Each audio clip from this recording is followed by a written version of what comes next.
We like to go into a thing called Ain't No New Thing. It's based on the fact that white people continue to rip off black artists. They continue to steal their material, their styles, the very cultural elements that make the black artist the outstanding artist and master of music that he has been. And it ain't no new thing, to tell the truth, that these things are going on. We point out very expressly the fact that Stanley Crouch comments on his album, Ain't No Ambulances for No Niggas Tonight, that Chuck Berry was doing like a very heavy thing, a very heavy rock and roll thing, the king of rock and roll, as a matter of fact. But like, white people couldn't dig having their daughters go to no shows and cream over no black man wiggling on the stage, so consequently they invented Elvis Presley and let him do it. So we want to get into that, call it Ain't No New Thing, and talk about some people.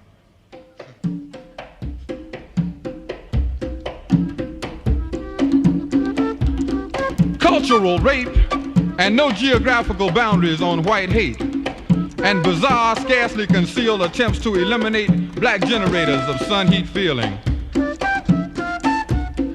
Ain't no new thing to see demon fangs curling out from under squeezed tight, too thin lips and leaping at jugular veins in burning black throats that either blow or sing or cry or scream.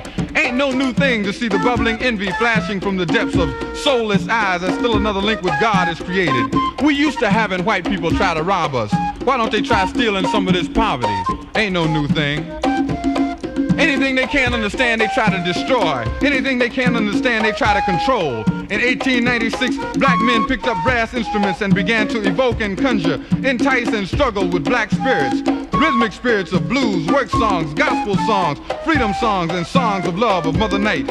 Screaming rhythm juju, rhythm voodoo, rhythm black magic that calls back to lost worlds and lost lifestyles, calling back to lost peace and peace of mind, calling back to Genesis, calling back to the drum, calling back to the drum, calling back to the first song chant that original man created. In 1896, this new spasm was called ass, but the ass would not be kicked. So it was copied in an attempt to control it, and then it was called jazz. We used to having black innovators copied and sent back to us. What about the Osmond brothers? What about Elvis Presley? What about Tom Jones? We used to having people try to rob us. It ain't no new thing. They used the media to project their jazz idols. Tommy Dorsey and Jimmy Dorsey and Harry James and Benny Goodman, and I suppose someday Lawrence Welk will join that elite group. And then there was sweet Bessie Smith laying on the blood-soaked backseat of that broken-down jalopy with a tattered quilt wrapped around her shoulders, waiting for someone to come to her aid on a rainy Mississippi night, while a white hospital will not accept her right across the street.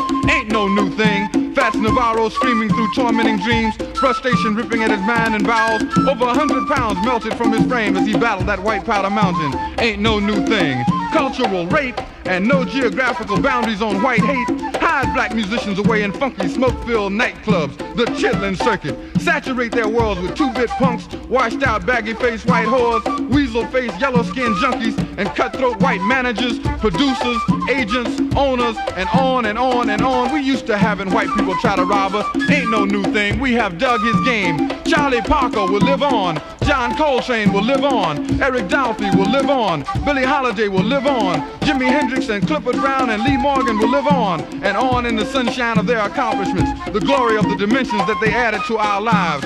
We declare war on Eric Burden. We discredit the talents of Janis Joplin and Rare Earth. We urge that the next blue-eyed soul group include Melvin Laird, Lyndon Johnson, Nixon, and Spearhead Agnew, and be called As the Stomach Turns.